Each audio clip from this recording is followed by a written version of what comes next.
Hello. My next guest is a woman who had to wait nearly 40 years to find her roots, and in the literal sense of the word, her identity. Her name is Katrina Maxtone-Graham, and her past, up until the age of 3.5, lay buried deep in the files of an adoption agency that wanted to preserve their secrecy. In order to help other adoptees and improve their legal status, she's written of her search in her book, An Adopted Woman. Welcome, Ms. Maxtone-Graham. Thank you. Why is your search so much more concerned with finding your mother than your father? It's because my mother was the one who had signed the papers, and she was the one who had given me away, and because society says it is the mothers who give away their children. When I was a small child, I wanted to find my mother and my father, and then when I was about 8, I realized, oh, it isn't a mother and father who makes a baby, it's a mother all by herself. People always said, oh, things like your mother didn't want you or something like that. The father was left out of the situation. But as you know, I wanted to search for my father also. It was an interesting conclusion to come to when you were 8, to Yes. realize that mothers had babies all by themselves. Yeah. Or perhaps it was just that mothers gave up babies all by themselves. Well, yes, I guess the combination of both. You talk about a number of phobias that you suffered up until the time that you found your mother. They seem to have dissipated somewhat afterwards. How do they relate to having been adopted? I think it was the feeling of helplessness. I felt helpless and hopeless really all my life, and the feeling that something else is in control of my life, something bigger. You go on an airplane, it's somebody else steering. Well, it's still someone else steering, but I feel more in control of my life, and I'm not as frightened. I'm still pretty nervous, but considerably improved. Who is steering? Oh, I'm steering some of my life. I'm not steering the airplane. The pilot is steering the airplane. But I'm choosing to be on the airplane. I'm not just thrown there. And who was in control before you found your mother? Fate and the adoption agency. What good did therapy do you if your cure was determined entirely by your finding your mother? Well, a sympathetic ear. I had the feeling that I must have been in a number of homes. I suffer from separation anxiety, which I think everybody does to some degree, but quite intensely. I don't like leaving home. I don't like it when my children are out, and I think degrees of that are very normal. Every mother feels anxious when her kids are out and the phone rings, but I felt more anxious than really, I guess, was appropriate. And knowing that probably I'd had many separations as a child, the understanding was nice, but the real understanding was hearing, yes, you sure did. It was 5 homes. Would you have adopted children if it had been necessary? You ask pretty great questions, I must say. I mean, they're really, really good questions. No. I remember saying it when I was 20 or something like that. It just came out of my mouth. I said, I wouldn't want anyone to hate me so much. And that's kind of a rough thing to say, but what I'm saying is I felt resentments against my adoptive parents because they had adopted me, not because of their personalities. And again, it's those sort of complicated thoughts. Do you still feel the feeling of being adopted was the feeling of being owned. No. And also you can feel things and have an intellectual view that are different.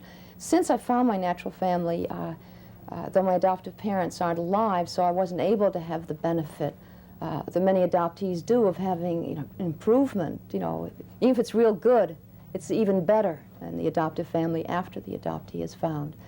So I didn't have that, but I do have happier memories of my adoptive childhood than I did before. Why do so many adoptees give up their own children? I don't know why, but it's a part. I mean, each person who has had that experience says will have different explanations, but I think it's a part of the continuing cycle. My own personal opinion is that it's a way of finding your mother, to become her. Why did you hate your adoptive family? Well, I didn't. I mean, I sort of regret saying that because it Yes. sounded wrong. You know, it sounded not what I meant. I hated the adoption part. I As opposed hated to- that I was adopted, that I wasn't kept, that I wasn't wanted. But you were kept by this family. It's almost as though you should have resented the people who gave you up. Yeah, right.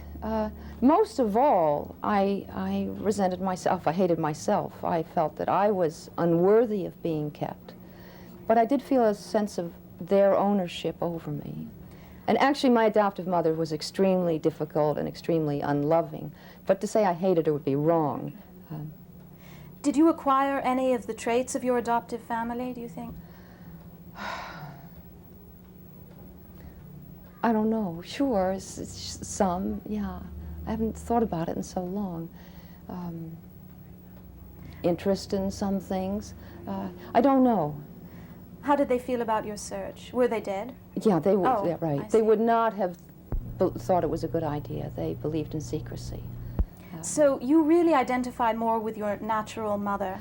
Well, I identified with my adoptive father, and you know, I had a close, warm relationship with him.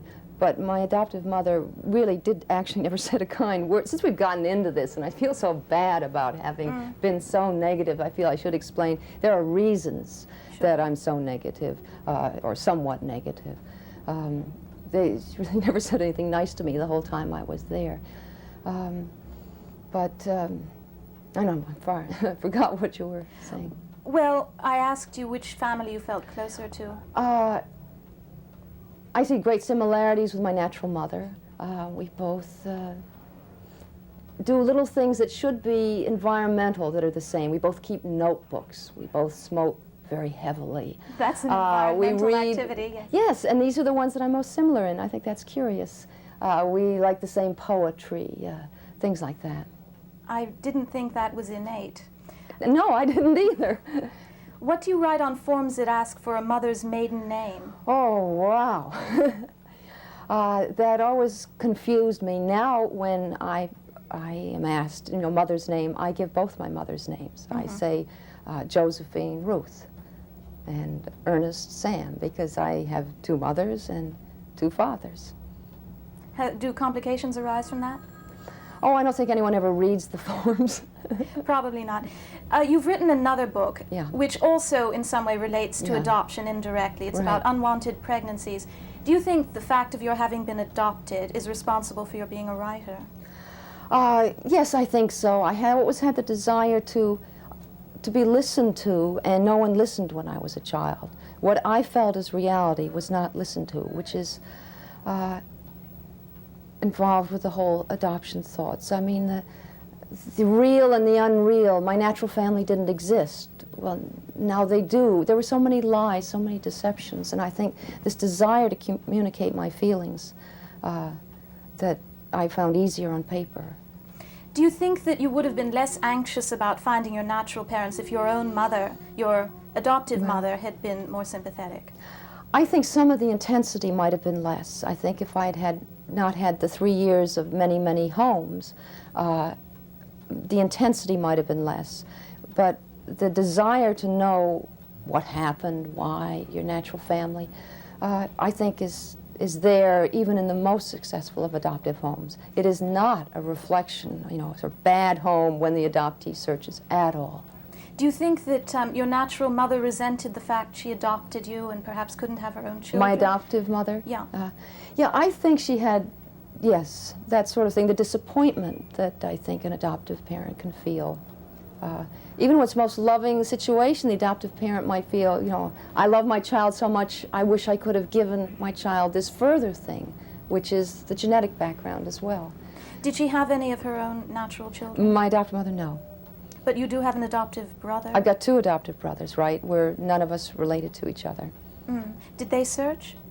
One is interested and one is not. And how is your relationship to them?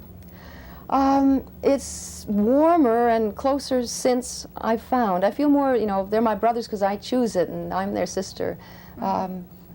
Having found only improves the relationship.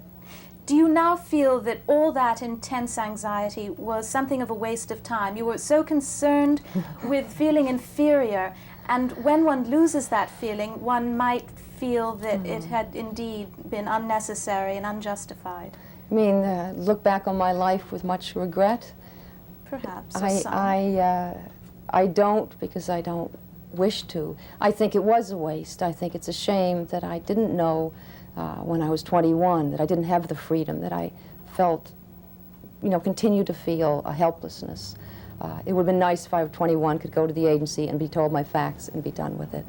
But I'm grateful to have a chance now, to have some life, and there are adoptees who don't. Yes, you say in the book that you felt your life began when the search ended, which puts you in the position of somebody who perhaps has been told that they have a year to live. It makes you live consciously. Yeah. Are your priorities and pleasures different, do you think, more intense from other people's? I wouldn't, I don't know. Because you began to live at an adult age. I don't know, I've always been sort of driven and had a sense of purpose. What's different now is I'm trying to learn to accept pleasure, to accept goofing off and enjoying things.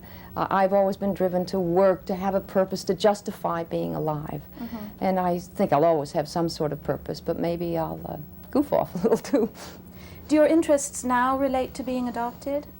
I'm very involved in trying to get this message to people in hopes that the laws and will change, that the social workers will change their attitudes. I don't know how much more of my life I will devote to it. Has the legal status of adoptees changed in the past few years? No, not in New York. It has in a few states. There are open records where an adoptee can actually get their birth certificate, but not in New York. New York is just as bad as it was when I tried to get my records. And what steps are people taking? They join organizations like ALMA, which is the Adoptees Liberty Movement Association, which is headquartered in New York. And they meet other adoptees, and they talk to people, and they try everything, going to libraries and asking. The best thing an adoptee can do is ask their adoptive parents, who are the people most apt to be able to help them. Do you have any sympathy for the agency's point of view No. in this matter? Well, I mean, maybe some intellectual, distant sympathy, but no, I have not really. I disagree with them completely. Because of their attitude or their actions? Both. I think they're unreal. I think they're inhuman.